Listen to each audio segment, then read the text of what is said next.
where the forest learns to sleep.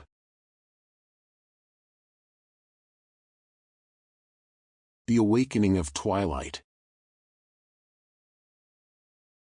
In the heart of the ancient eldergrove forest, where the trees grew so tall their crowns seemed to brush against the very fabric of the sky, there lived a young deer named Luna.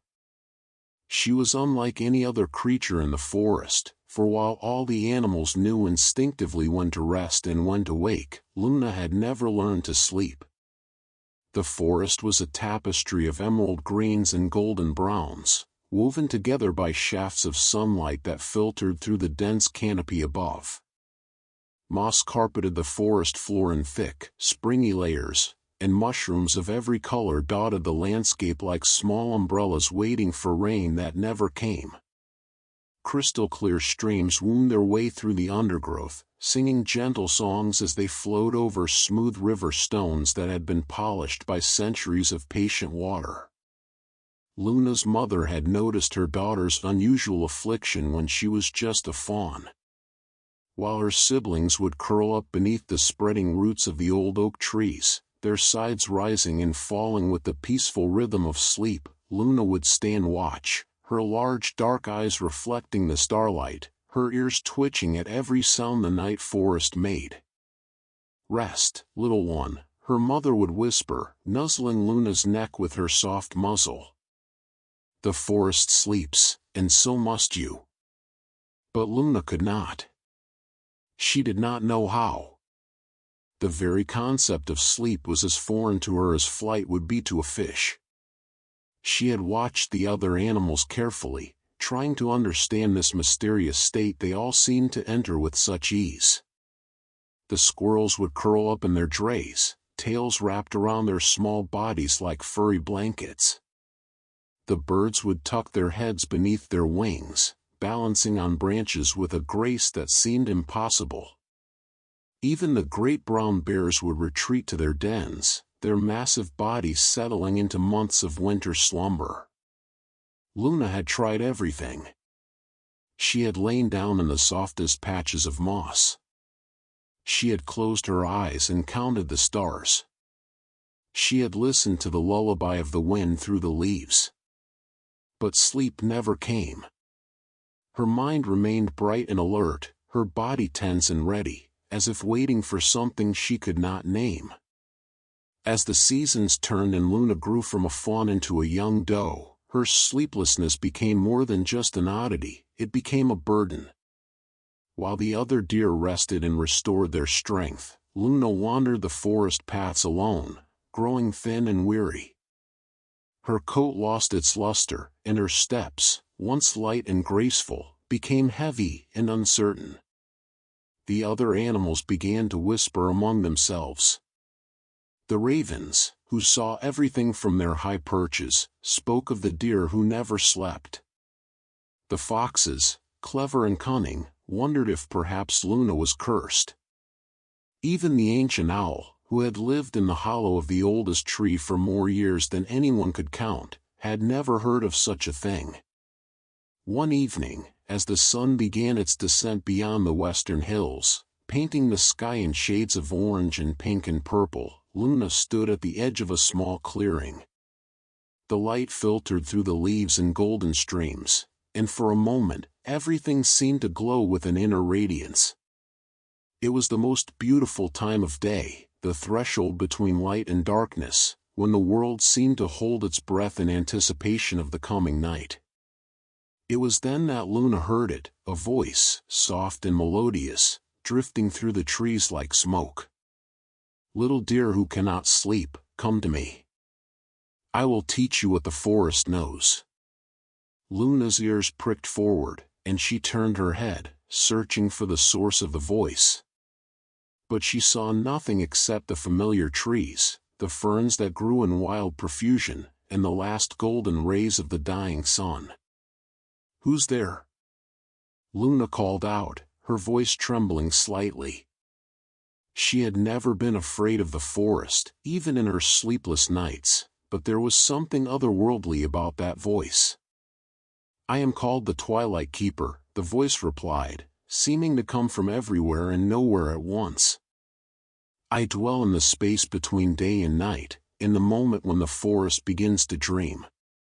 You seek sleep, do you not? I do, Luna admitted, her heart quickening with hope. More than anything. I'm so tired, but I don't know how to rest. Then follow the path of falling light, the Twilight Keeper instructed. Walk until you reach the oldest part of the forest, where the trees remember the first dawn. There you will find me, and there we will begin your lessons. The voice faded away, leaving only the ordinary sounds of the forest, the chirping of crickets, the rustle of leaves, the distant hoot of an owl preparing for the night's hunt. Luna hesitated for only a moment before making her decision. She had lived her entire life in exhaustion, never knowing the peace that sleep could bring. If there was even the smallest chance that this Twilight Keeper could help her, she had to take it. She began to walk, following the last rays of sunlight as they slanted through the trees, creating a path of gold and shadow that led deeper into the forest than Luna had ever ventured before. The familiar parts of Eldergrove gave way to older growth, where the trees were so massive that 5 deer standing nose to tail could not circle their trunks. The air here was different, thicker, heavier, filled with the scent of ancient earth and growing things.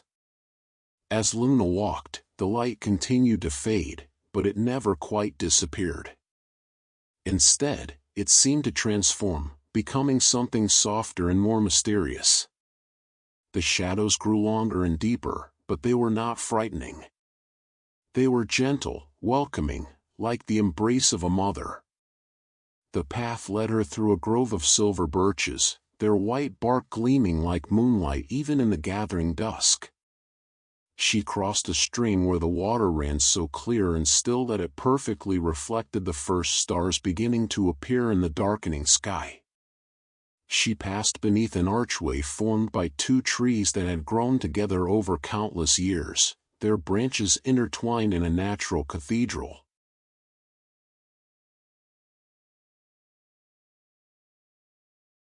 Finally, as the last light of day surrendered to the first darkness of night, Luna emerged into a clearing she had never seen before. It was circular and perfectly symmetrical, as if nature itself had drawn it with a compass. In the center stood a tree unlike any Luna had ever seen. Its trunk was wider than any of the others, its bark a deep silver gray that seemed to shimmer with inner light. Its branches spread in all directions, creating a canopy so dense that the stars were visible only in small patches between the leaves. And beneath the tree, seated on a carpet of soft moss, was the Twilight Keeper. She was not quite deer and not quite human, but something in between, a spirit of the forest made manifest in the hour between hours. Her form seemed to shift and change in the uncertain light, sometimes appearing solid and real, other times transparent as morning mist. Her eyes were the deep purple of the twilight sky, and her hair, if it could be called hair, flowed around her like smoke, shot through with the last gold and pink of sunset. "You have come," the Twilight Keeper said, and her voice was the sound of wind through leaves, of water over stones, of the forest itself breathing. "That is good. It shows you are ready to learn."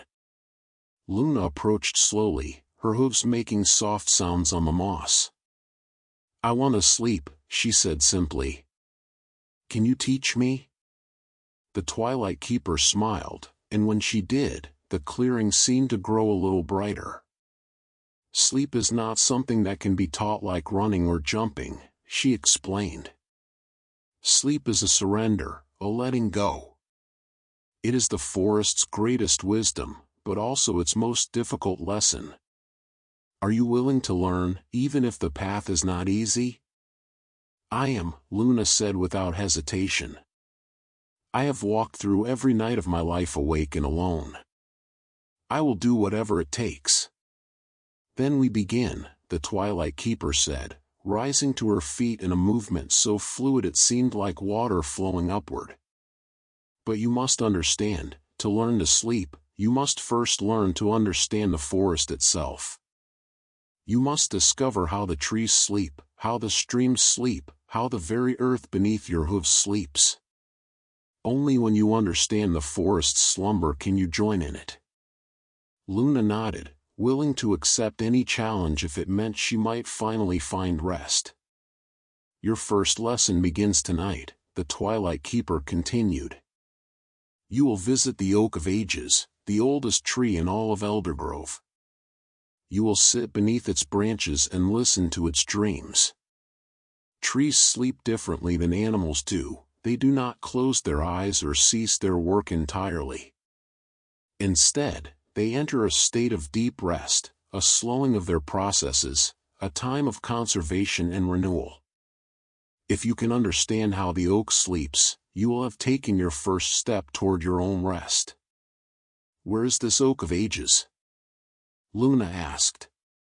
The Twilight Keeper lifted one hand and pointed to the north, where the forest grew darkest and most dense. Follow the path of roots, she said. They will lead you to the oak. But you must go now, while the twilight still holds.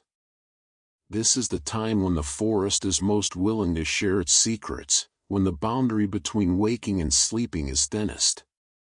Luna bowed her head in gratitude and turned to follow the Twilight Keeper's direction. As she walked away from the clearing, she heard the spirit's voice one last time, soft as a whisper. Remember, little dear, learning to sleep is learning to trust. Trust the forest, trust the night, and most of all, trust yourself. The path Luna followed was not a path in the traditional sense. There were no worn tracks or cleared ways. Instead, she found herself following the great roots of the forest trees as they wove in and out of the earth like the threads of an enormous tapestry. The roots guided her northward, always northward, through parts of the forest that seemed untouched by time. Here, the trees were so old that their trunks were twisted and gnarled, covered in thick coats of moss and lichen.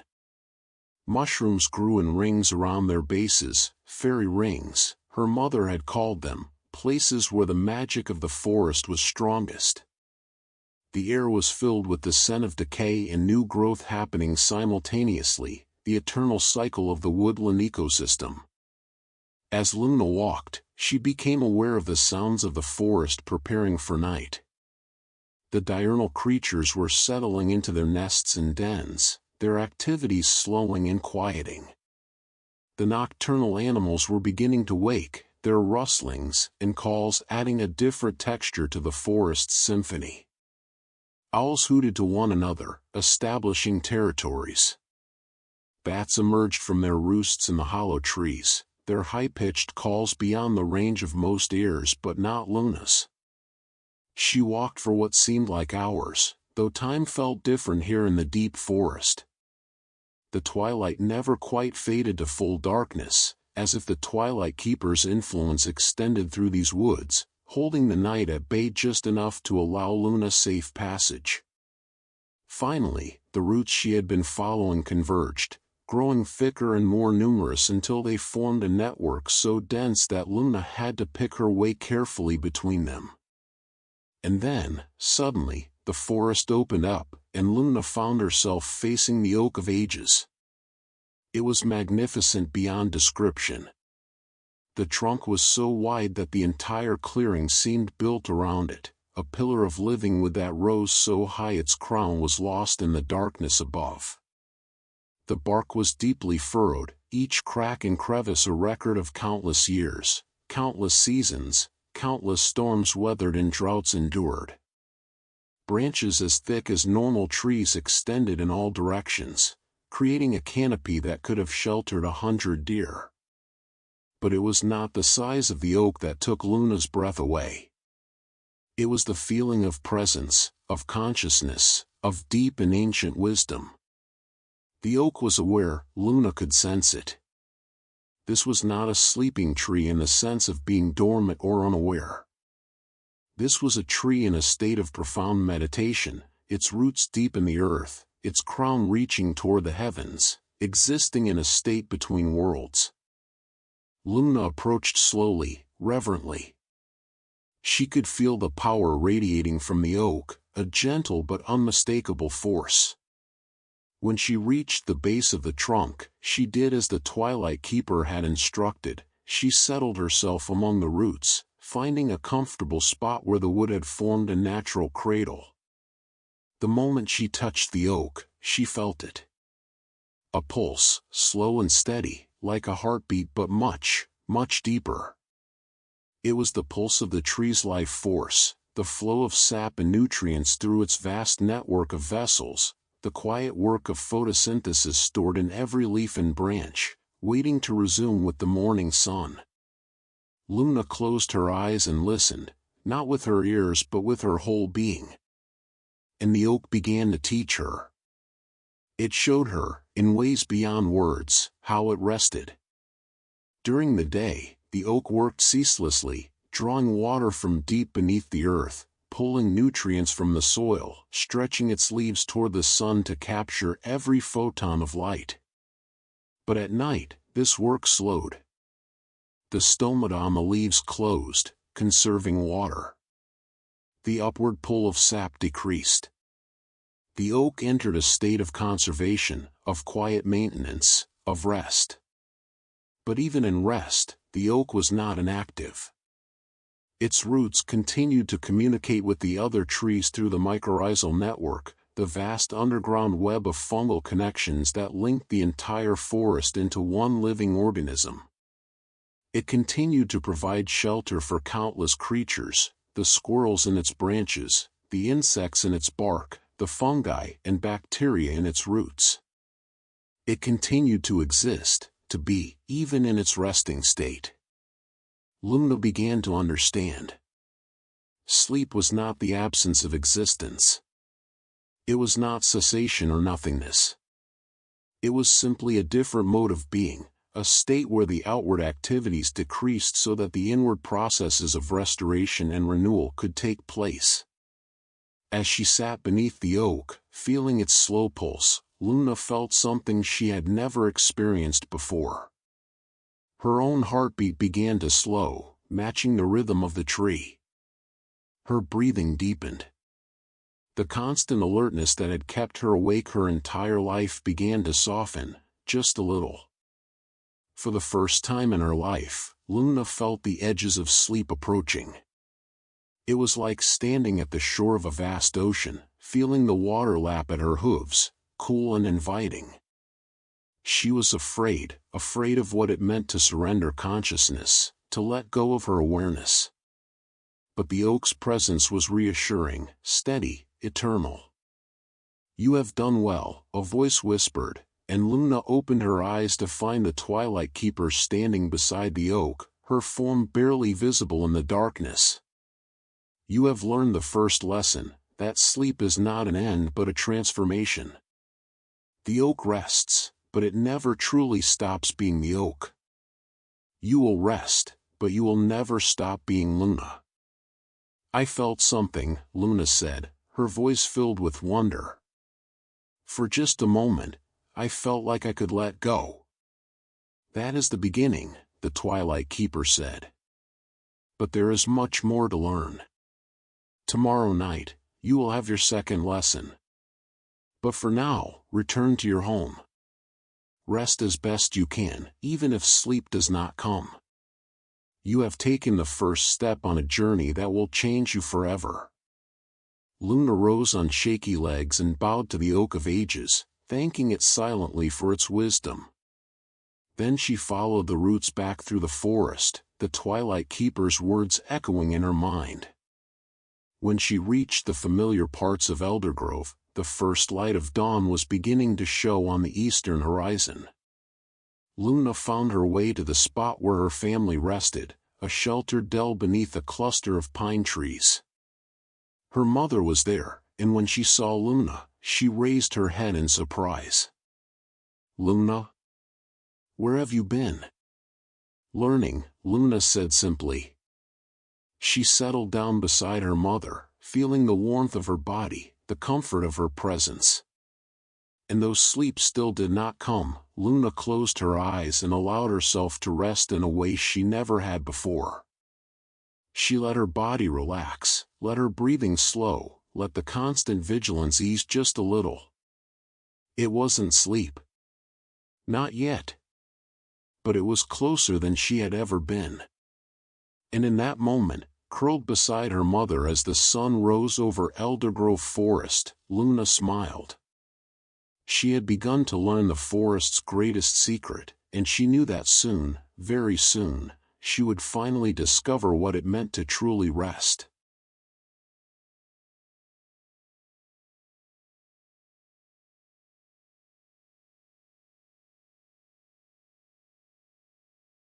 The River's Lullaby. The day passed in a haze of exhaustion for Luna. Though she had not slept, the previous night's experience had changed something within her. She moved through the forest with a new awareness, noticing things she had never paid attention to before, the way the flowers closed their petals as evening approached, the manner in which the butterflies settled onto the undersides of leaves as the sun grew low, the gradual quieting of the forest as day creatures prepared for rest. Her mother watched her with concern but also with hope. There was something different about Luna today, something softer in her eyes, something less frantic in her movements. "You seem different, little one," her mother said as they grazed together in a meadow filled with sweet clover and wild grasses. "Did something happen last night?" Luna lifted her head, a few blades of grass still hanging from her mouth. She chewed thoughtfully before answering. "I met someone," she said. "The Twilight Keeper. She's teaching me how to sleep." Her mother's eyes widened. The Twilight Keeper was a legend in the forest, a story told to fawns, a myth that most animals believed was nothing more than a tale. But looking at her daughter now, seeing the quiet hope in her eyes, Luna's mother could not doubt that something extraordinary was happening. "Then you must continue your lessons," her mother said, nuzzling Luna's neck affectionately. "Go tonight. Learn what you need to learn. I will be here when you return." As twilight approached once again, Luna made her way back to the clearing where she had first met the Twilight Keeper. The spirit was there, waiting beneath the great silver tree, her form more solid today, her eyes reflecting the colors of the sunset. "You have returned," the Twilight Keeper said, a note of approval in her voice. "And you are ready for your second lesson." "I am," Luna confirmed. "Tonight, you will learn from the river," the Twilight Keeper explained. "Water sleeps differently than trees. It is always in motion, always flowing, yet it too has its periods of rest. The river you will visit tonight is called the Whispering Current. It flows through the heart of the forest, and it has been flowing for longer than even the oldest trees can remember. It will teach you about the sleep of constant motion, the rest that comes not from stillness but from rhythm." The Twilight Keeper gestured toward the east, where Luna could hear the distant sound of running water. "Follow the sound," she instructed. "Let it guide you. And when you reach the river, do not just look at it, listen to it. Wade into it. Feel its current. Let it show you its secrets." Luna bowed her head and set off toward the sound of water. The forest seemed to open before her, the trees stepping aside to create a path. As she walked, the sound grew louder, transforming from a distant whisper to a clear, musical rush. The Whispering Current was beautiful. It flowed through a wide channel carved over millennia, its waters crystal clear, reflecting the last light of day like a ribbon of liquid sky. The banks were lined with smooth stones and soft sand, and willows trailed their branches in the water, creating curtains of green that swayed with the current. Luna approached the edge and stood for a moment, watching the water flow. It moved with purpose, never stopping, always continuing its journey from the mountains to the sea. Yet there was a peacefulness to its motion, a rhythm that was almost hypnotic. Carefully, Luna stepped into the shallows. The water was cool and refreshing, flowing around her legs with gentle pressure. She waded deeper until she stood in the middle of the current, the water reaching up to her chest. And then she closed her eyes and listened. The river spoke to her in a language older than words. It sang of its journey from the high peaks where snow melted each spring, feeding the tiny streams that converged into rivulets, that joined into brooks, that merged into this river that flowed through Eldergrove and onward to the distant ocean. It sang of the stones it had smoothed, the valleys it had carved, the fish it carried, the trees it nourished. But most importantly, it sang of its rest. Luna had thought that the river never rested, that its constant motion was the opposite of sleep. But she was wrong. The river rested in its rhythm. Each wave, each ripple was part of a pattern so ancient and so perfect that it required no thought, no effort. The water flowed because that was its nature, and in fulfilling its nature, it found its peace. The river showed her how it slept in winter, when ice formed on its surface and its flow slowed to a trickle beneath the frozen crust. It showed her how it slept during droughts, when its channel grew narrow and deep pools formed where fish waited for the rains to return. It showed her how even in its moments of greatest violence, during spring floods when it raged over its banks, there was a pattern, a rhythm, a rightness. Luna felt herself swaying with the current, her body moving in harmony with the water. Her breathing synchronized with the pulse of the river, in and out, like waves upon a shore. The constant worry that had always filled her mind began to wash away, carried downstream by the flow. She understood now. The river taught her that rest was not about stopping, it was about finding your natural rhythm and trusting it. The river rested by being fully and completely itself, by surrendering to its own nature and the ancient patterns that governed its flow. As Luna stood in the current, something remarkable happened. Her eyes, which had been closed, grew heavy. Her legs, which had been tense and alert, relaxed. And for the first time in her life, standing in the middle of the whispering current with water flowing around her and twilight deepening overhead, Luna felt the gentle tug of true drowsiness. It frightened her at first. The feeling of consciousness slipping away, of control loosening, of the world growing distant and soft. She jerked alert, her eyes flying open, her heart racing. "Do not fight it," a voice said, and Luna turned to see the Twilight Keeper standing on the riverbank, her reflection shimmering in the water. "You cannot force sleep, Luna. You can only allow it. The river does not force its flow, it simply follows the path that is already carved. You must do the same." "But I'm afraid," Luna admitted, her voice small. "What if I let go and I can't come back? What if I lose myself?" The Twilight Keeper's expression was infinitely gentle. "That is the fear all creatures must overcome to truly rest. But think, Luna, have you ever seen the sun fail to rise after setting? Have you ever known a flower that, having closed its petals for the night, could not open them again in the morning? Sleep is not an ending. It is a circle, a cycle. You will let go, and you will return. This is the way of all living things." Luna stood in the river for a long time, feeling the water flow around her, feeling the drowsiness come and go like waves. Each time it approached, she allowed it to come a little closer before fear pushed it away. Gradually, slowly, the fear began to lessen. "I think I understand," Luna finally said. "But understanding and doing are different things." "Yes," the Twilight Keeper agreed. "Which is why you have more lessons to learn. Come out of the river now. You have done well tonight. Luna waded back to the shore, her legs steady despite her exhaustion. The Twilight Keeper reached out and touched Luna's forehead with one ethereal hand, and where she touched, Luna felt a warmth spread through her entire body. You have learned that sleep is rhythm and trust, the Twilight Keeper said. Tomorrow night, you will learn about the sleep of transformation. But for now, rest as you can.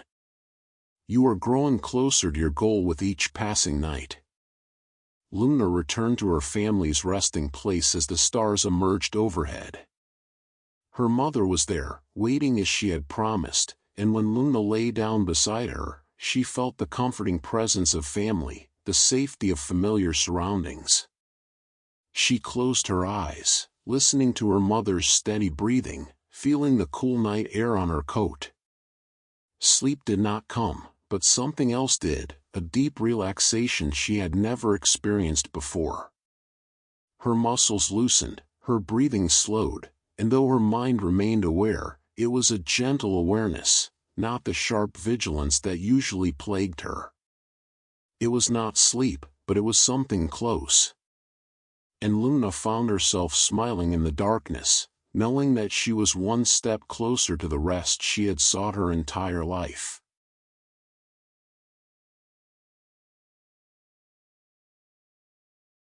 The Butterfly's Dream.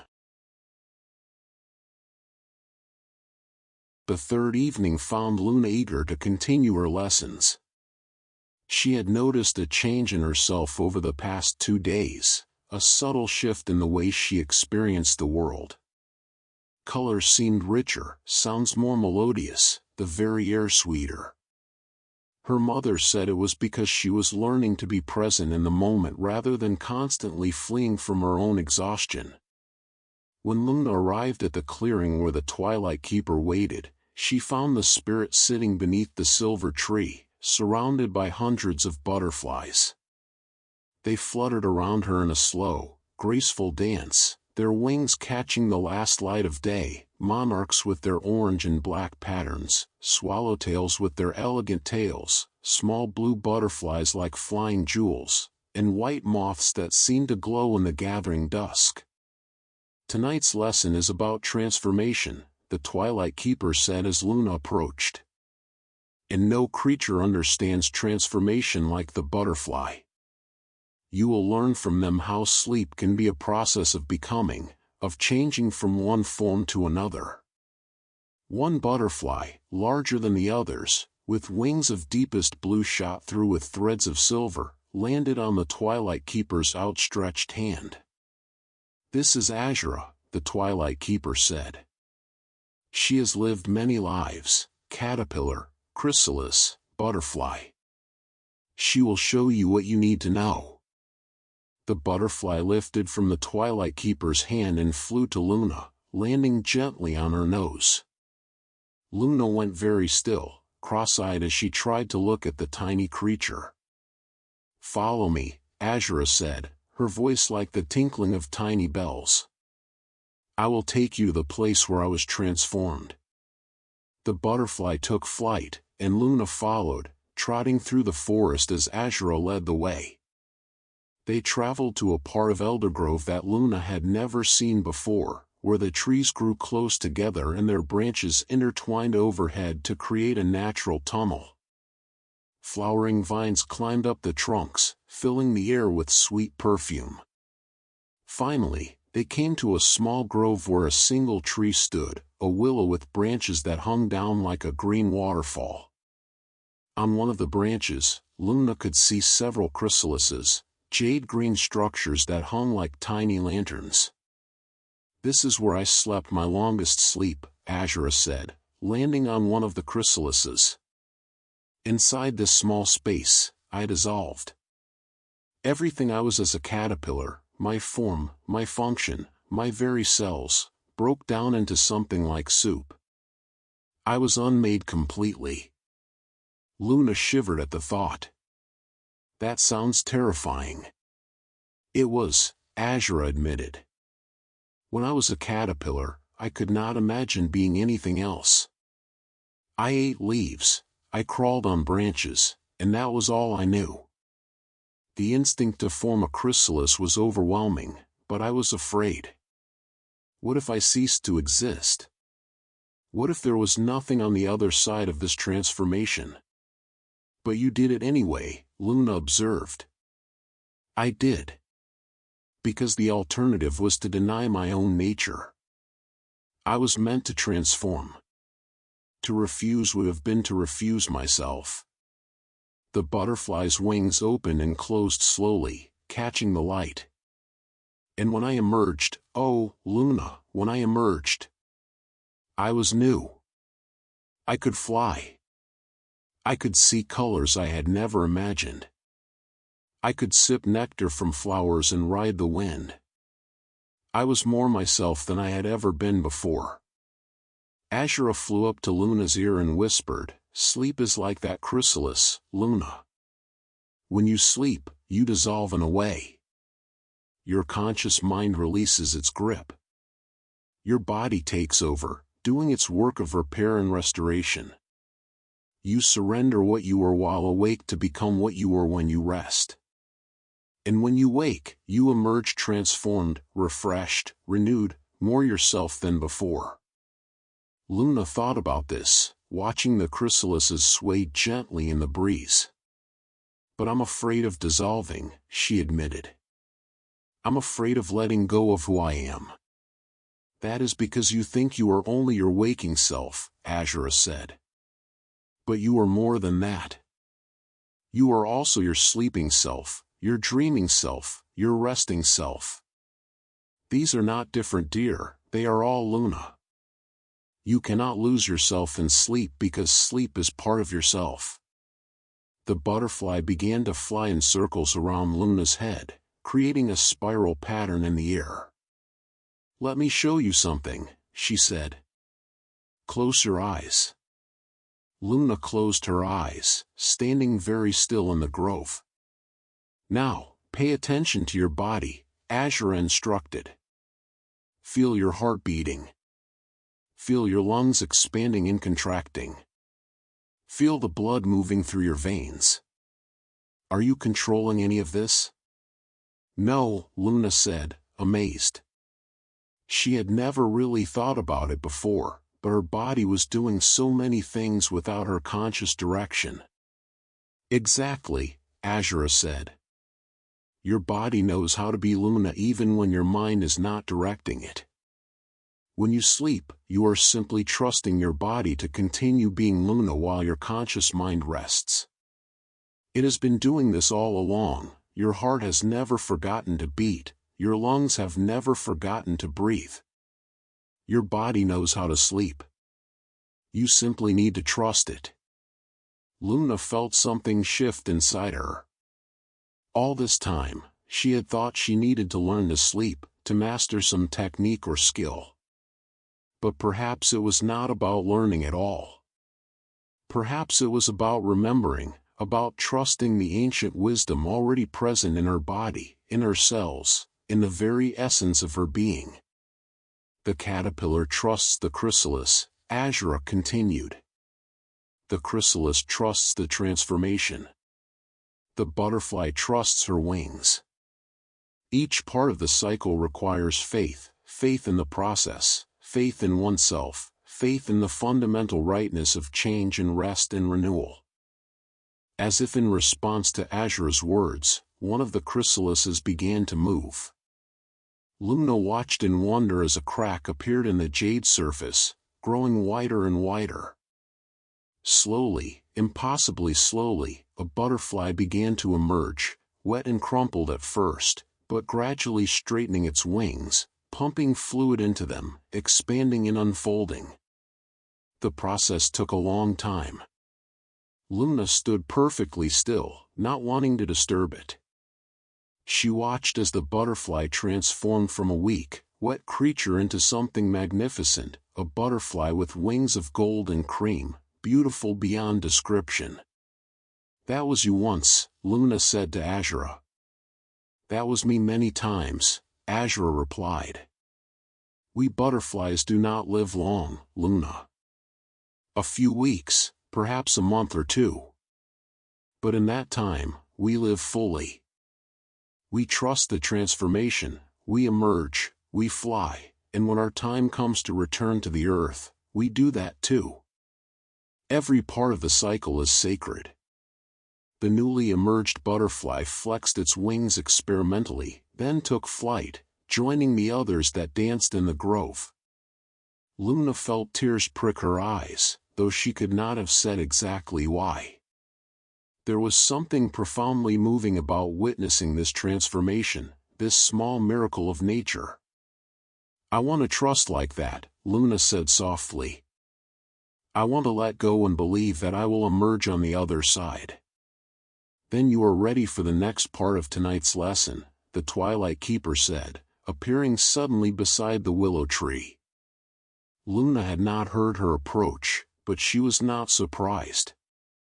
The Twilight Keeper seemed to exist outside the normal rules of time and space.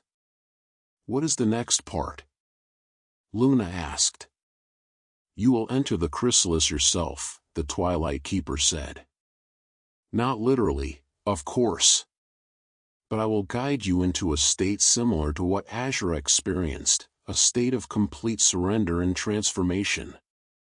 It may feel frightening, but you must trust the process." Luna's heart began to beat faster, but she nodded. She had come this far. She would not turn back now. The Twilight Keeper led Luna to a spot beneath the willow tree where the ground was covered in soft moss. "Lie down," she instructed. "Make yourself comfortable." Luna did as she was told, settling onto the moss. Above her, the willow branches swayed gently, creating patterns of shadow and fading light. "Close your eyes," the Twilight Keeper said, and her voice seemed to come from very far away. "Focus on your breathing. In and out. In and out. Like the river's flow. Like the ocean's waves. Like the rhythm of all living things." Luna closed her eyes and breathed. In and out. In and out. "Now, I want you to imagine that you are dissolving," the Twilight Keeper continued. "Starting with your hooves. Feel them growing soft, losing their form, becoming part of the earth beneath you." Luna tried to imagine this, and to her surprise, she could feel a strange tingling in her hooves, a sensation of boundaries blurring. "Now your legs. Feel them softening, releasing, letting go of their form." The tingling spread upward. Luna felt a moment of panic. She was losing herself, but then she remembered Azura's words. Her body knew how to be Luna. She could trust it. "Your body," the Twilight Keeper whispered.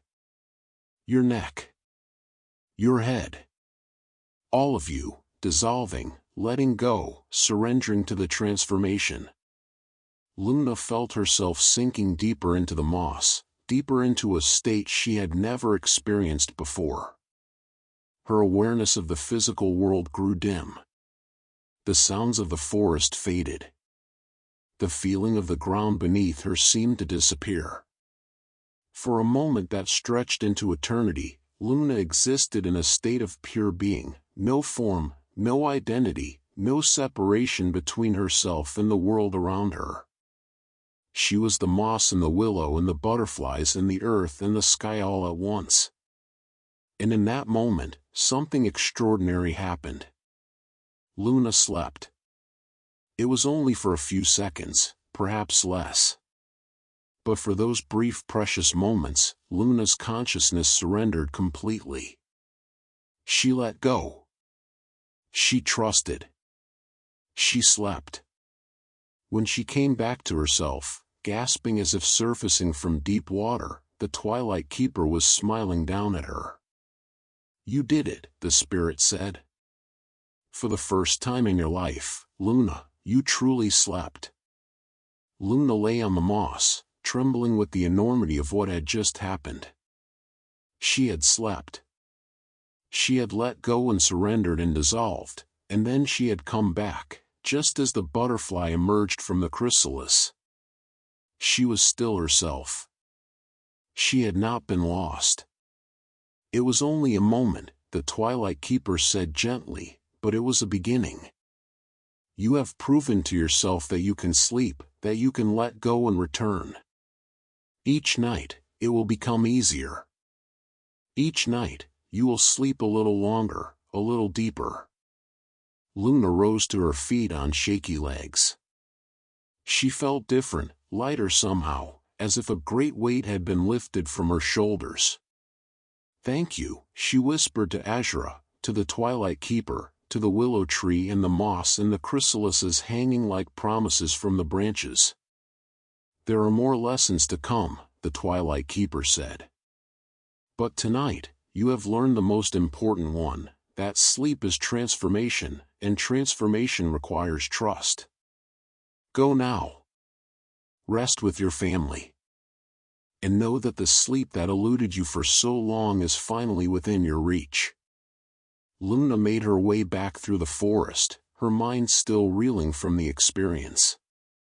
When she reached her family's resting place, her mother was there, and her siblings, and they all looked up as she approached. You look different, her mother said, wonder in her voice. You look peaceful. Luna settled down among her family, feeling their warmth, their presence, their love.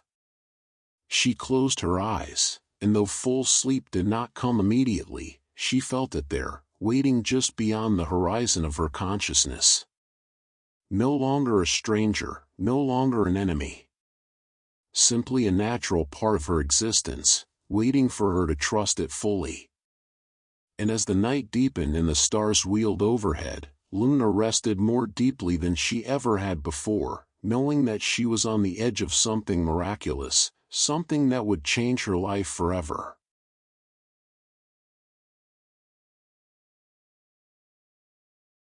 The Bear's Winter. On the fourth evening, Luna awoke from what could almost be called a nap, a brief period of true rest that had lasted perhaps half an hour. It was not the deep, restorative sleep she still sought, but it was progress, and Luna felt a quiet pride in this achievement. Her mother had noticed, of course. When Luna opened her eyes, she found her mother watching her with an expression of such joy and relief that it made Luna's heart swell. You were asleep, her mother said simply. I watched over you, and you were truly asleep. Luna nuzzled her mother's neck. I'm learning, she said. The Twilight Keeper is teaching me the ways of forest sleep. Tonight, I think the lessons will be different. Deeper. As twilight approached, Luna made her way to the clearing with a sense of anticipation. The Twilight Keeper was there, as always, but today her form seemed more substantial, more solid than before. You have progressed quickly, the Twilight Keeper said in greeting. The forest is pleased with your dedication. Tonight, you will learn from the greatest sleeper in all of Eldergrove, the old bear, Granite. He sleeps for months at a time, surrendering to a slumber so deep that his heartbeat slows to almost nothing, his breathing becomes barely perceptible. He will teach you about the sleep of survival, the sleep of deep winter, the sleep that sustains life through the hardest times. Luna felt a thrill of nervousness. She had seen bears from a distance but had never approached one. They were massive creatures, powerful and potentially dangerous. Do not be afraid, the Twilight Keeper said, reading her expression.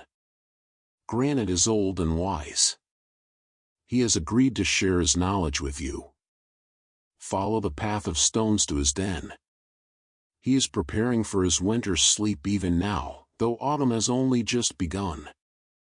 He begins his preparation early, eating and storing fat, slowing his activities gradually so that when winter truly comes, he is ready. The Twilight Keeper pointed to a path Luna had not noticed before, marked by white stones that seemed to glow in the fading light. Go now. He is expecting you. Luna followed the path of stones through the forest. As she walked, the trees changed, becoming more dense, more wild. This was the oldest part of Eldergrove, where few creatures ventured. The air was thick with the scent of earth and leaves and something else, something ancient and powerful. The path led her up a hillside to a rocky outcropping.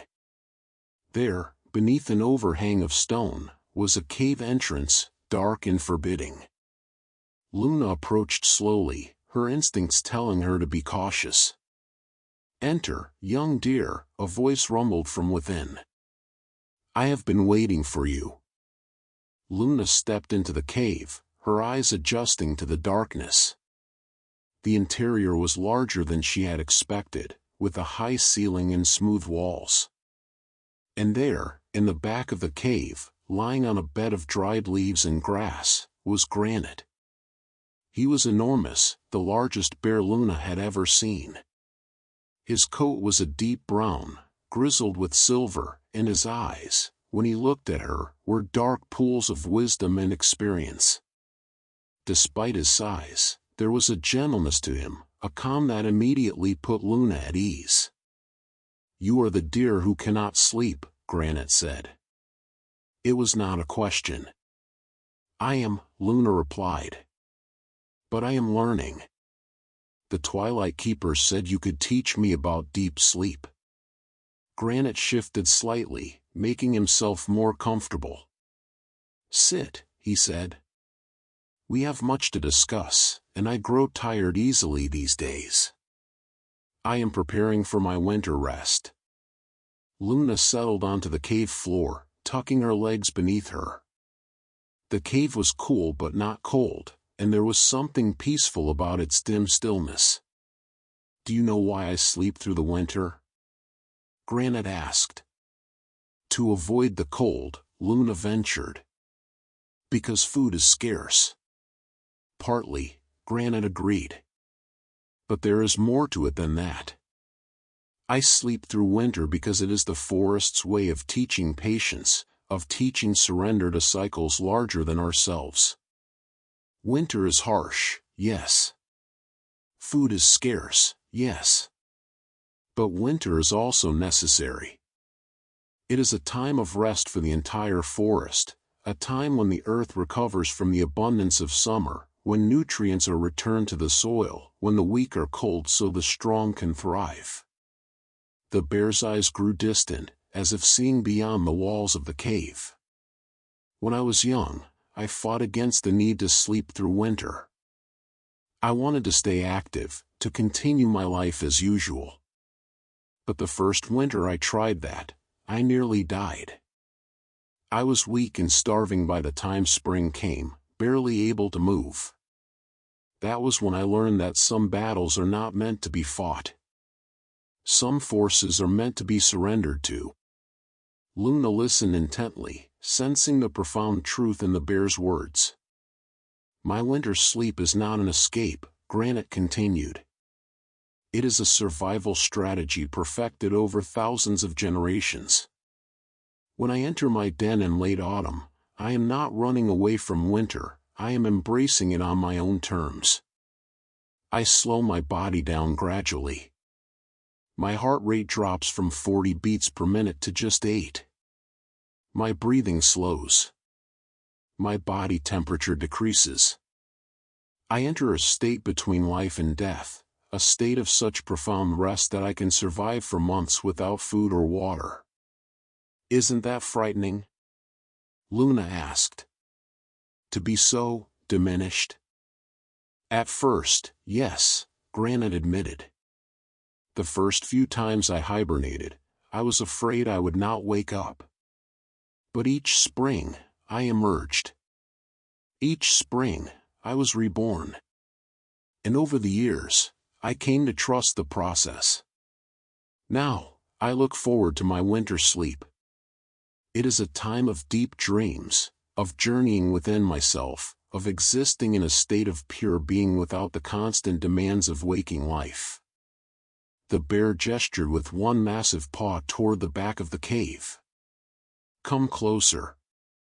I will show you something." Luna rose and approached. Granite shifted to reveal a space beside him, and Luna saw that his bed of leaves was arranged with great care, creating a nest that would insulate him from the cold stone of the cave floor. "Lie here beside me," Granite said. "I will share with you what it feels like to prepare for deep sleep."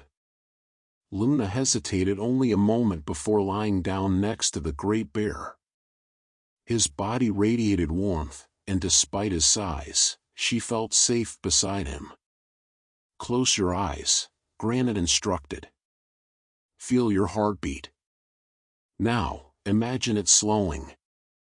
Each beat taking a little longer, until the space between beats is vast and deep."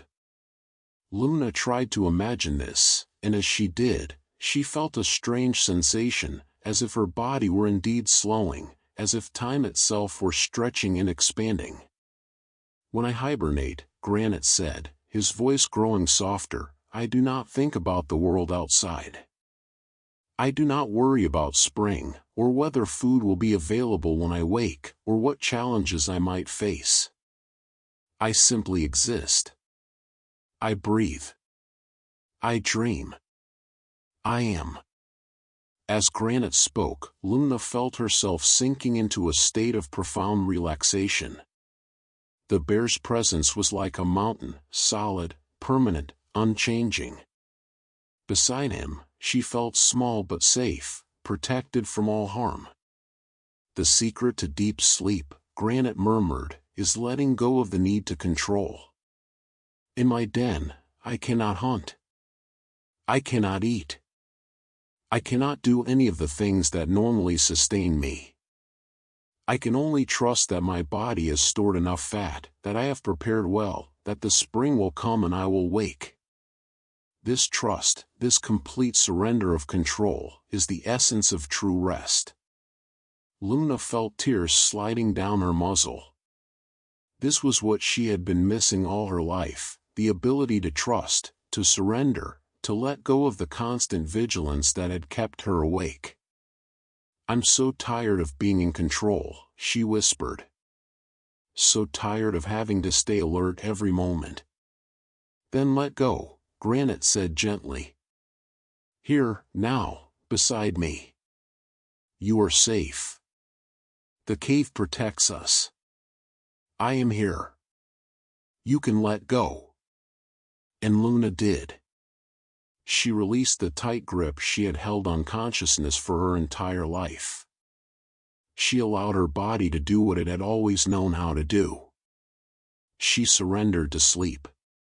This time, it was not just a few seconds. Luna slept deeply, truly, for nearly an hour. And in that sleep, she dreamed. She dreamed of being a bear, curled in a warm den while snow fell outside. She dreamed of the slow, steady rhythm of hibernation, of existing in a state beyond thought, beyond worry, beyond everything except pure being. She dreamed of spring, of emerging into sunlight, of rebirth and renewal. When she woke, she found Granite watching her with approval in his dark eyes. "You slept," he said. "And you dreamed.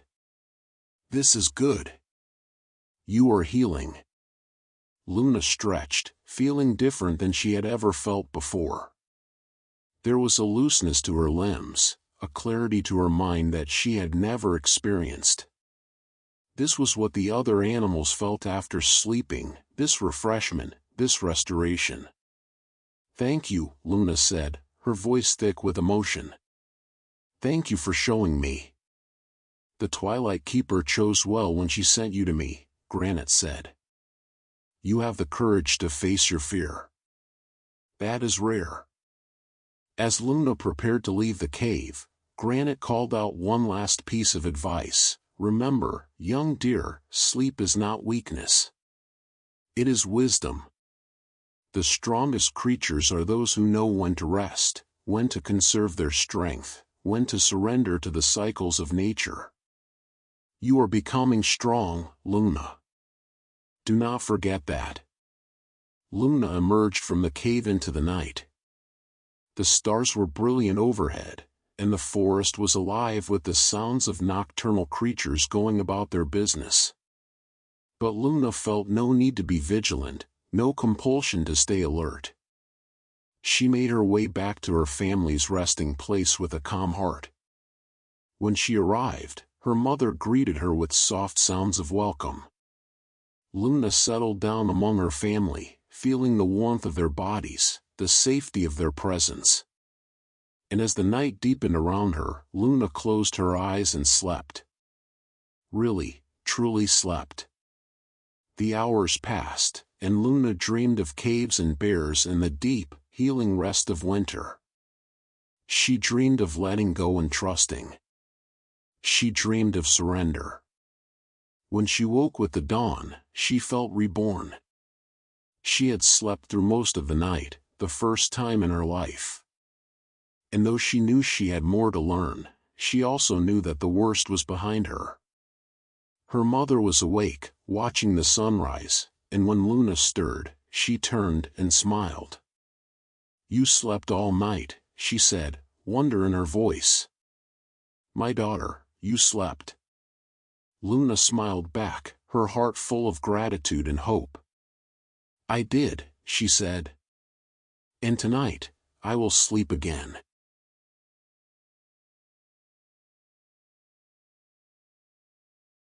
The Owl's Vigil. The nights that followed were transformative for Luna. Each evening, she slept a little longer, a little deeper. The terrible exhaustion that had plagued her began to lift, and for the first time in her life, she experienced the world with clear eyes and a rested mind. Colors seemed brighter, sounds more distinct, her movements more graceful. She was becoming the deer she was always meant to be.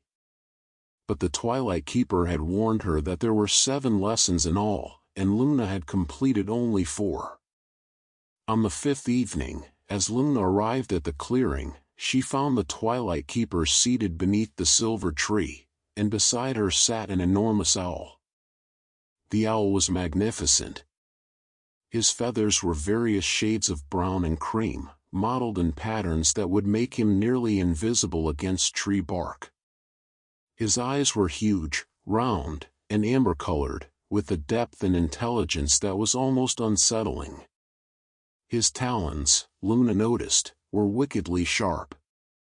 "This is Aurelius," the Twilight Keeper said. "He is the oldest owl in Eldergrove, and perhaps the wisest. He will teach you something different from the other lessons. He will teach you about the sleep of vigilance, about the balance between rest and readiness." Aurelius turned his head to look at Luna, his neck swiveling with that peculiar owl motion that seemed to defy natural law. "You have learned much, young deer," he said, his voice deep and resonant. "You have learned that sleep is rhythm, transformation, and surrender. But there is one lesson more that you must understand before you can truly master the art of rest." "What is that?" Luna asked. "You must learn that sleep and wakefulness are not opposites," Aurelius said. "They are partners. One cannot exist without the other, and neither is superior. The key to true rest is understanding when to sleep and when to wake, when to surrender and when to be vigilant." The owl spread his wings. They were enormous, spanning nearly 5 feet from tip to tip. "Come. Fly with me." "But I cannot fly," Luna protested. "Not with wings," the Twilight Keeper said, stepping forward. "But tonight, you will fly in a different way." She touched Luna's forehead, and suddenly Luna felt herself rising from the ground. She was not physically flying, she realized, but rather her consciousness was separating from her body, becoming something lighter and more mobile. It was a strange sensation but not frightening, perhaps because she had learned so much about letting go and trusting. "Follow me," Aurelius said, taking flight from the clearing. Luna's spirit self followed, soaring up through the canopy and out into the night sky. The view from above was breathtaking. The forest spread out below them like a carpet of dark green, silver in the moonlight. Luna could see the patterns of streams and meadows, the clusters where certain trees grew, the rocky outcroppings and hills. It was her home, but seen in an entirely new way. Aurelius led her to the top of the tallest tree in the forest, an ancient redwood that rose above all the others. There, on a thick branch, Luna's spirit form settled beside the owl. "This is where I spend my nights," Aurelius said. "Watching, listening, hunting. I sleep during the day, in the hollow of a tree, but at night I am awake and alert. This is my nature. Some creatures are diurnal, some are nocturnal, some are crepuscular. Each has found their rhythm, their proper balance. But how do you know when to sleep and when to wake?" Luna asked. "I listen to my body," Aurelius replied.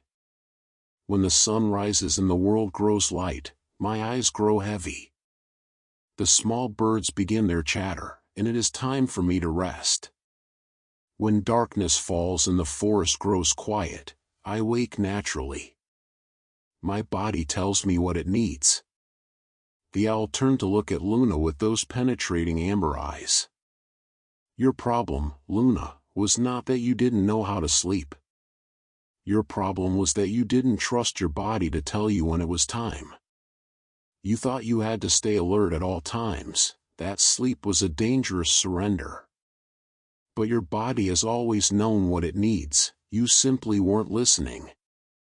As Luna considered this, a mouse emerged from the undergrowth far below. Instantly, Aurelius was alert, his body tensing, his eyes focusing with laser intensity. In one smooth motion, he launched from the branch, diving down through the darkness with wings pulled tight against his body. Luna watched, fascinated, as the owl struck with perfect precision, his talons closing around the mouse. Then he was rising again, returning to the branch with his prey. "You see," Aurelius said, "even in rest, I am ready. Even in vigilance, I know when to conserve my energy. I do not fly aimlessly through the forest all night. I perch, I watch, I wait. And when the moment comes, I act. Then I return to waiting. This is the balance." He consumed the mouse quickly, then cleaned his beak with a few efficient movements. "When I sleep during the day, I do not sleep as deeply as Granite the bear. I am aware of my surroundings. If there is danger, I will wake. This is appropriate for my nature. You, Luna, are a prey animal. You too need to balance rest with readiness. You cannot sleep as deeply as a predator in a secure den. But you can sleep deeply enough to restore yourself while remaining connected to the world around you." This made sense to Luna. She had been trying to achieve a sleep so deep that she would be completely unconscious, completely vulnerable. But that was not the kind of sleep her nature required. "Show me," Luna said. "Show me how to sleep like a deer should sleep." Aurelius nodded. "It begins with finding a safe place. Look down at the forest. Where would you feel most secure?" Luna studied the landscape below. She could see several possibilities: a thicket of thorny bushes that would protect on all sides, a small dell surrounded by trees, a rocky area where she would have good sight lines. "There," she said, indicating the dell. "I would feel safe there." "Good instincts," Aurelius said. "Now, imagine yourself lying in that dell. Your body is relaxed, but your ears remain alert. Your eyes are closed, but your other senses remain active. You are resting, but not absent. You are here, but also not here. This is the sleep of the wild deer. Luna's spirit self imagined what Aurelius described, and she felt a rightness to it. This was how she was meant to sleep, not in total unconsciousness like a bear in a winter den, but in a state of restful awareness. The forest never sleeps completely, Aurelius continued. There are always creatures awake, always eyes watching, always life continuing. You are part of this web, Luna. When you sleep, others watch. When you wake, you watch while others sleep. This is the way of the forest. As if to demonstrate his point, Aurelius gestured with one wing toward different parts of the forest. See there, a fox, awake and hunting. See there, a family of raccoons, washing their food in the stream. See there, your own mother, resting but with her ears alert for any sound of danger. The forest is a community, Luna. You are not alone in your vigilance. Luna felt something shift inside her, a final piece of understanding falling into place. She had thought she needed to be constantly alert because no one else would protect her. But that was not true. She was part of a community, part of a web of relationships. When she slept, others would watch. When she woke, she would watch for others. I understand now, Luna said softly. I was carrying a burden that was never mine alone to carry. Yes, Aurelius said. And that burden kept you from rest. Let it go, Luna. Trust the forest. Trust your herd. Trust the natural rhythms that have sustained life for millions of years. The owl spread his wings again. It is time to return you to your body. You have one final lesson to learn, but tonight, you have made great progress. Luna felt herself descending, her spirit self merging back with her physical form in the clearing. The Twilight Keeper was there, smiling. You are nearly ready, the spirit said. You have learned rhythm, transformation, surrender, and now vigilance. Tomorrow night, you will learn the final lesson, the lesson of dreams. And then your education will be complete. Luna bowed to both the Twilight Keeper and Aurelius. Thank you, she said. For everything. She returned to her family's resting place, and when she lay down among them, she did so with a new understanding. She allowed herself to relax, but she kept her senses gently aware. She was resting but not absent, sleeping but not unconscious. And in this balanced state, Luna slept more peacefully than ever before. She slept knowing that her mother was there, that the forest surrounded them with its protective presence, that she was not alone in keeping watch over the night. When morning came, Luna woke feeling truly refreshed for the first time in her life. She had found the balance. She had learned to sleep like a deer, restfully, but with awareness. Peacefully, but with readiness. One more lesson remained, and Luna found herself eager to discover what the final teaching would be. But for now, she was content to graze with her family, to feel the sun on her coat, to experience the simple joy of being awake after a good night's sleep. Her mother nuzzled her affectionately. You seem happy, my daughter. I am, Luna said. I finally understand. Sleep isn't something to fear or fight. It's just another part of being alive. And as she spoke those words, Luna knew they were true. She had come so far from the frightened fawn who could not rest. She was becoming whole.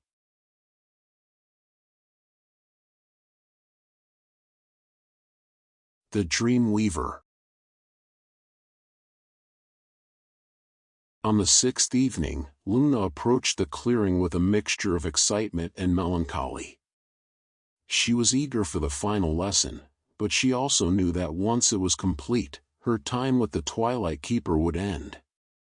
The spirit had become important to her, a guide, a teacher, almost a friend.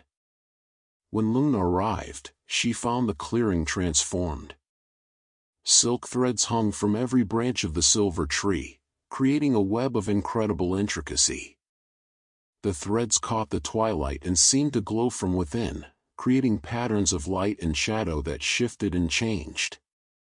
At the center of the web sat a spider, but not an ordinary spider. This one was as large as Luna's hoof, with a body that seemed to be made of starlight and legs that moved with delicate precision. Her eyes were multifaceted like jewels, reflecting the world in 1,000 different ways. "This is Arachne," the Twilight Keeper said. "She is the dream weaver, the spinner of the web between sleeping and waking. She will teach you the final lesson, the lesson of dreams." Arachne descended from her web on a single silk thread, settling on the ground before Luna. When she spoke, her voice was like wind chimes, musical and ethereal. "Dreams are the bridge between the conscious and unconscious worlds," Arachne said. "They are where the mind processes what the body has experienced, where fears are confronted, where creativity is born, where the soul speaks in symbols and stories. To truly master sleep, you must learn to dream." "But how do you teach someone to dream?" Luna asked. "By showing you the web," Arachne replied. She gestured with one delicate leg toward the intricate pattern of silk threads hanging from the tree. Each thread in this web represents a connection, between memory and imagination, between fear and courage, between past and future. When you dream, you travel along these threads, creating new patterns, new understandings, new possibilities. The spider began to climb back up to her web, and as she did, she spoke. "Come closer, Luna. Look into the web." Luna approached the web cautiously, not wanting to damage the delicate construction. As she looked into the patterns of silk, something extraordinary happened. The threads began to glow more brightly, and in them, Luna saw images, memories from her life. She saw herself as a fawn, standing alone while her siblings slept. She saw her mother's worried face. She saw the first night she had met the Twilight Keeper. She saw the Oak of Ages, the Whispering Current, the butterfly's chrysalis, Granite's cave, Aurelius on his high perch. "These are your memories," Arachne explained, "but they are also more than memories. They are the raw material from which dreams are woven. Watch." The spider began to move across the web with impossible speed, touching certain threads, pulling them together, creating new connections. As she worked, the images in the web began to change and merge. Luna saw herself running through the forest, but the trees were made of water. She saw the Twilight Keeper with the wings of a butterfly. She saw Granite dancing with the moon. "This is dreaming," Arachne said. "Taking what is known and creating what is unknown. Taking what is real and exploring what is possible. Dreams are not random chaos, they are creative reorganization, a way for the mind to solve problems and process emotions in ways the waking mind cannot." Luna was mesmerized by the images flowing through the web. "It's beautiful," she whispered. "Dreams can also be frightening," Arachne cautioned. The images shifted, showing Luna running from unseen predators, falling from great heights, searching desperately for her mother and not finding her. The web contains everything: joy and fear, hope and despair, love and loss. When you dream, you must be willing to experience all of it. "Why?" Luna asked. "Why must we experience the frightening things?" "Because that is how we grow," Arachne replied. "In dreams, we can face our fears in a safe space. We can practice responses to danger. We can process trauma and grief. We can rehearse for challenges to come. The frightening dreams are just as important as the pleasant ones, perhaps more so. The spider descended from the web once more and approached Luna. "I am going to give you a gift," she said. "I am going to show you how to enter the dream web consciously, how to navigate your dreams with awareness and intention. This is a skill that few creatures possess, but you have worked hard, and you have earned it." Arachne raised one leg and touched Luna's forehead. Instantly, Luna felt a tingling sensation spread through her entire body. The world around her seemed to shimmer and shift. "Close your eyes," Arachne instructed, "and step into the web." Luna closed her eyes and felt herself moving forward. When she opened them again, she was inside the web, or rather, the web had expanded to encompass everything. The threads stretched in all directions, infinite and interconnected. She was standing on one of the threads, and it held her weight easily, flexing slightly beneath her hooves like a springy path. "Welcome to the dreamscape," Arachne said, appearing beside her. "This is where all dreams occur, where all sleeping minds come to wander. Every creature that dreams adds threads to this web. It is the collective unconscious, the shared space of all dreaming beings." Luna looked around in wonder. In the distance, she could see other creatures moving along other threads, a sleeping bear, walking through a dreamscape of honey and salmon. A fox, dreaming of clever escapes and successful hunts. A family of rabbits, sharing a dream of the perfect burrow. "Can they see me?" Luna asked. "No," Arachne said. "Each dreamer experiences their own version of the dreamscape, their own path through the web. But all the paths are connected. Sometimes, rarely, dreams can intersect, and sleepers can meet. This is why some dreams feel shared, why sometimes you wake feeling you have been with someone you love, even though they are far away." Arachne began to walk along a thread, and Luna followed.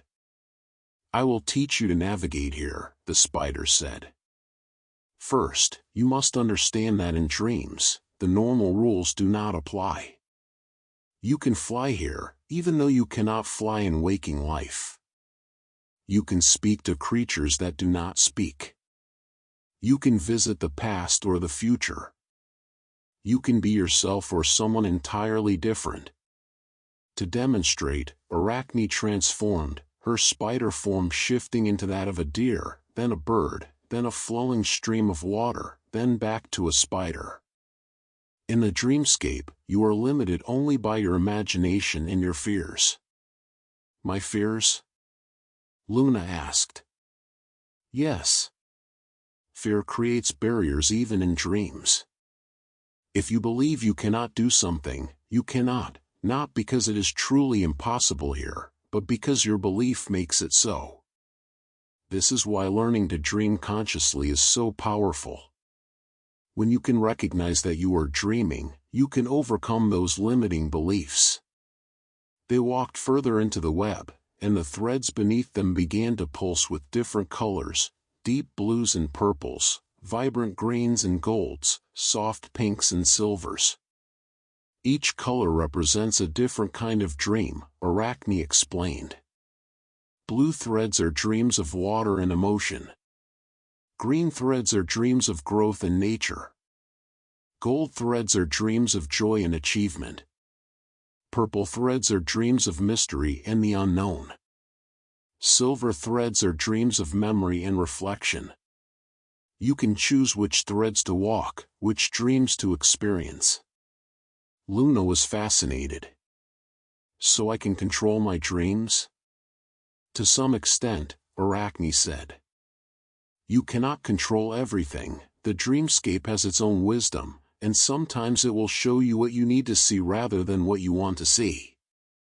But you can guide yourself, choose your path, and most importantly, remember when you wake." The spider stopped at a junction where several threads met. "This is where your work begins, Luna. I want you to choose a thread and follow it. Experience the dream it offers. And when you wake, remember what you learned." Luna looked at the threads radiating out from the junction.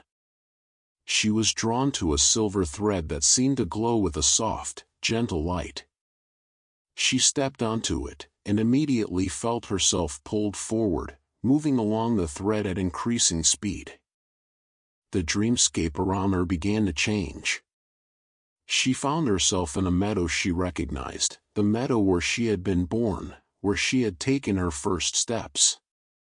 But it was different somehow, more vivid, more alive.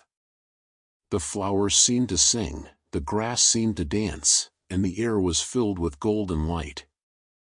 Her mother was there, young and strong as she had been years ago. And there, beside her, were Luna's siblings, all grown now and scattered to other parts of the forest, but here, in this dream, they were together again. "Luna," her mother said, her voice filled with warmth. "You've come home." Luna felt tears on her cheeks. "I didn't know I missed this," she said. "I didn't know I needed to see this again." "Dreams show us what we need," her mother said. "They show us what we've lost, what we hope for, what we fear, what we love. They are honest in ways our waking minds cannot be." Luna spent time in the dream meadow, playing with her siblings as they had when they were young, resting beside her mother, feeling safe and loved and whole. It was healing in ways she had not expected, this return to a time of innocence and security. But gradually, the dream began to shift.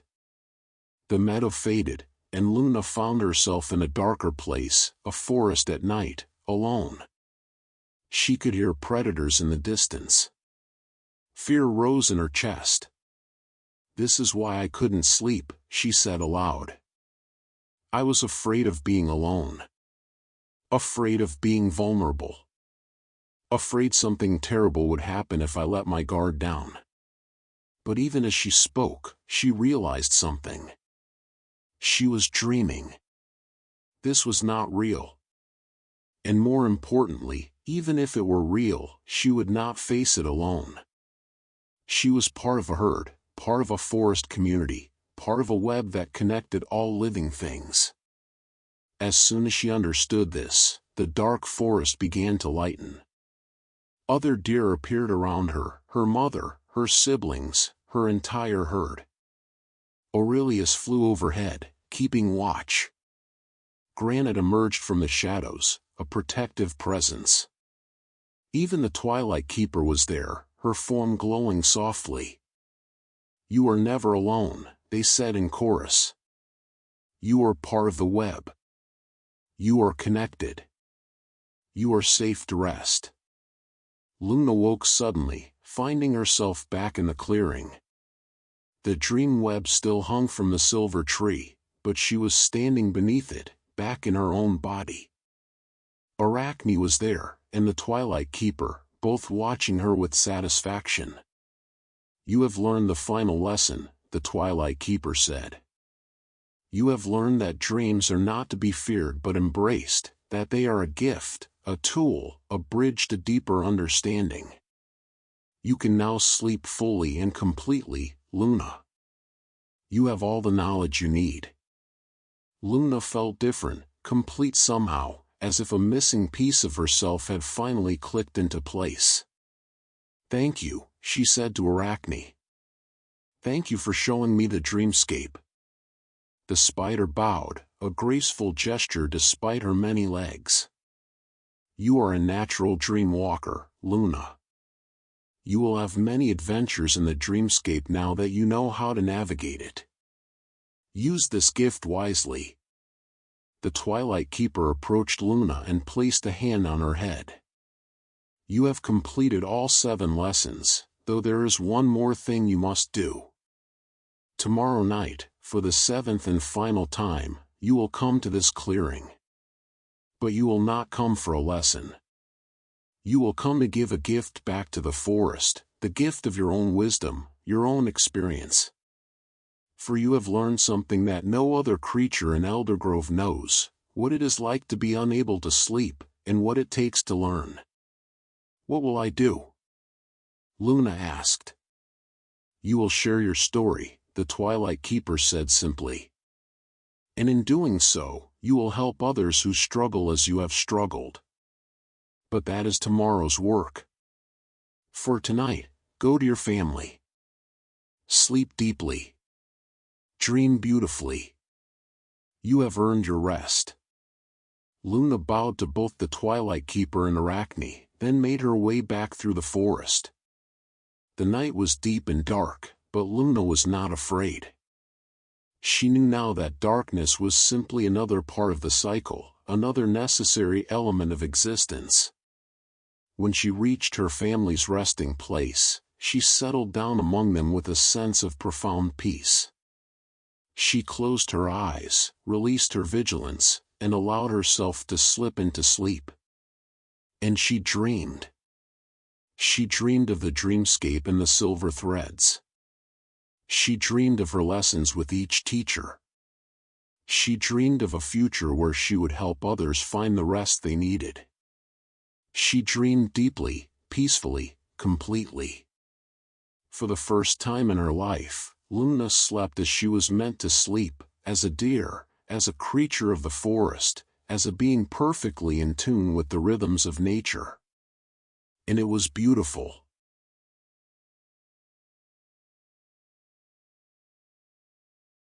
The circle complete. On the seventh evening, Luna woke from her afternoon rest feeling different than she ever had before. She had slept through the previous night without waking once, had dreamed vivid, meaningful dreams, and had woken with the dawn feeling truly refreshed. Her coat gleamed with health, her eyes were bright and clear, and her step was light and graceful. Her mother noticed immediately. "You are transformed," she said, wonder in her voice. "You are the deer you were always meant to be." Luna nuzzled her mother's neck. "I learned," she said simply. "The forest taught me." As the day progressed, Luna found herself thinking about the evening ahead. The Twilight Keeper had said she would share her story, but Luna was not sure what that meant. Still, she trusted the spirit. Everything else had been worth it, this final task would be as well. When twilight approached, Luna made her way to the clearing for what she knew would be the last time. As she walked, she noticed other animals joining her, animals she recognized from her time in the forest. The squirrels from the trees, the rabbits from the meadow, the foxes from the hills. Even some animals she had never seen before were making their way toward the clearing. When she arrived, she was amazed by what she saw. The clearing was filled with creatures of every kind. Deer like herself, but also bears and owls and spiders and butterflies. There were badgers and raccoons, mice and voles, hawks and songbirds, frogs and salamanders. It seemed as if the entire forest had gathered. At the center, beneath the silver tree, stood the Twilight Keeper. She was more solid and radiant than Luna had ever seen her, her form gleaming with power and grace. "Welcome," the Twilight Keeper said, her voice carrying across the clearing so that all could hear. "You have come to witness the completion of a journey. Luna, the deer who could not sleep, has learned the forest's 7 lessons. Tonight, she will share what she has learned, and in doing so, she will join the ranks of the forest's teachers." Luna felt a flutter of nervousness, but also pride. She stepped forward to stand beside the Twilight Keeper. "Tell them," the Twilight Keeper said gently. "Tell them your story." Luna took a deep breath and began to speak. Her voice was quiet at first, but it grew stronger as she continued. "I was born unable to sleep," she said. "While all of you rested each night, I remained awake, exhausted but unable to find peace. I watched the sun rise and set countless times without ever closing my eyes in true rest. I grew thin and weak, and I thought there was something wrong with me, something broken that could never be fixed." The animals listened intently, some nodding in understanding. Luna realized that many of them had their own struggles, their own challenges. But then I met the Twilight Keeper, and she showed me that I was not broken, I had simply never been taught. So I learned.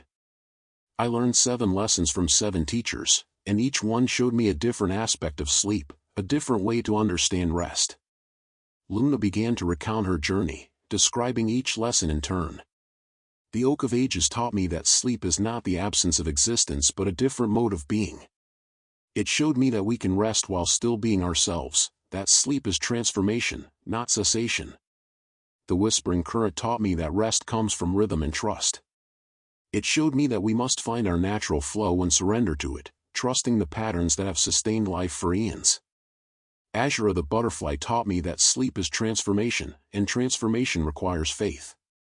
She showed me that we must trust the process of dissolution and renewal, knowing that we will emerge changed but still ourselves. Granite the Bear taught me about deep rest and surrender. He showed me that the strongest creatures are those who know when to let go of control, when to trust their preparation, when to sleep through the storms. Aurelius the Owl taught me about balance, the balance between rest and vigilance, between sleeping and waking. He showed me that I could sleep in a way appropriate to my nature, restfully but aware. Arachne the Dreamweaver taught me about dreams and the dreamscape. She showed me that dreams are not to be feared but embraced, that they are a bridge to deeper understanding and healing. And the Twilight Keeper herself taught me the greatest lesson of all, that I was worthy of rest, that I deserved peace, that my struggle was not a punishment but a journey toward wholeness. As Luna spoke, she noticed something happening in the clearing. A soft glow was building around her, similar to the glow that surrounded the Twilight Keeper. It started as a faint shimmer but grew brighter as she continued her story. I learned that sleep is not one thing but many things, Luna continued. It is rhythm and transformation, surrender and balance, dreaming and waking. It is as natural as breathing, as necessary as eating, as profound as love. And it is something we must all learn to do well if we are to live fully. The glow around Luna intensified, and she felt a warmth spreading through her entire body. The Twilight Keeper smiled. "You have learned well, Luna," the spirit said. "And now, by sharing your knowledge, you have completed the circle. You are no longer just a student of the forest's wisdom, you are a teacher as well." The Twilight Keeper reached out and touched Luna's forehead, and the glow around Luna coalesced into a soft, permanent light, not bright enough to be blinding, but present enough to be noticed. From this night forward, the Twilight Keeper announced to the assembled creatures, Luna will be known as the Sleep Keeper, the one who helps others find rest. Any creature who struggles to sleep, who cannot find peace in the night, who is troubled by their dreams, they can come to Luna, and she will guide them as she was guided. Luna felt the weight and honor of this responsibility. She bowed her head in acceptance. "But there is one more gift I must give you," the Twilight Keeper said. She gestured toward the silver tree, and one of its branches lowered, as if bowing to Luna. On the branch was a single leaf, unlike any other in the forest. It was silver, perfectly shaped, and it glowed with a gentle light. "This is a twilight leaf," the Twilight Keeper explained. "It grows only on this tree, only in this clearing, and only one leaf is given each century. Take it, Luna. Keep it with you. When someone comes to you struggling to sleep, give them this leaf to hold. It will help calm their mind and open their heart to the lessons they need to learn." Luna gently took the leaf in her mouth. It tasted of starlight and peace, of all the moments between day and night when the world holds its breath. As Luna held the leaf, the animals in the clearing began to approach her, one by one. They came to thank her, to congratulate her, to seek her blessing. A young rabbit who had nightmares asked if Luna could help. A squirrel who slept fitfully requested guidance. An elderly deer who had forgotten how to dream peacefully sought wisdom. To each one, Luna offered words of comfort and understanding. She told them what she had learned, adapted to their specific needs.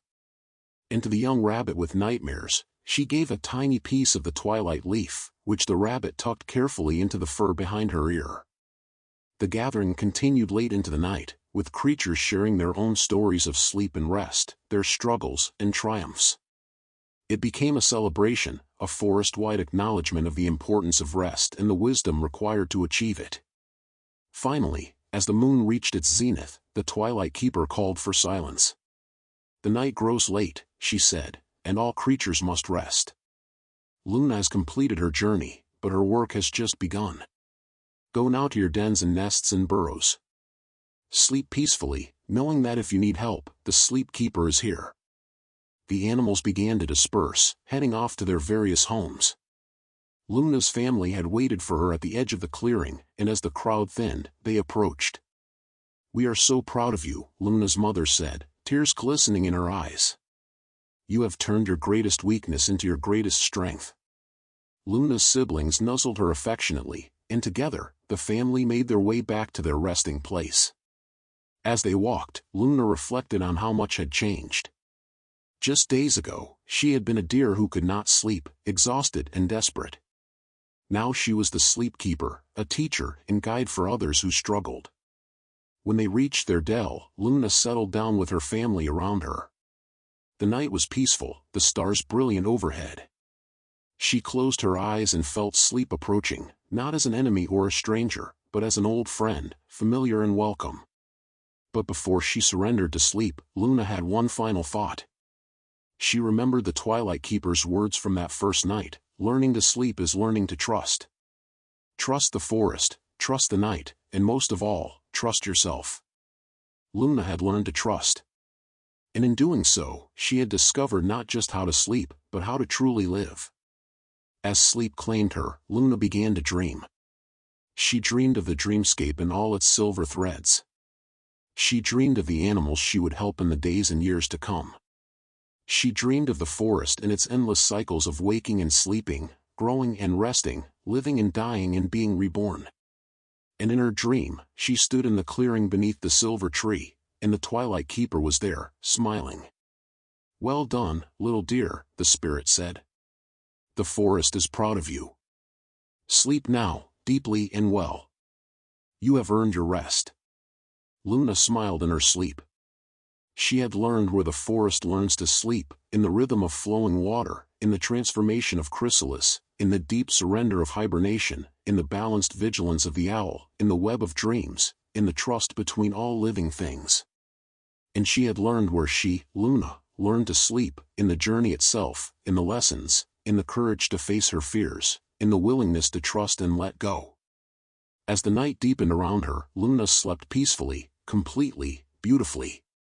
And in her sleeping, in her dreaming, in her resting, she had become exactly who she was always meant to be.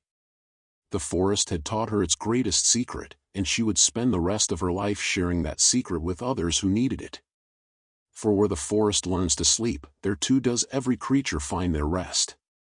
And Luna, the Sleep Keeper, would make sure that no creature struggled alone in the darkness, unable to find peace. The story was complete. The circle was whole. And Luna slept.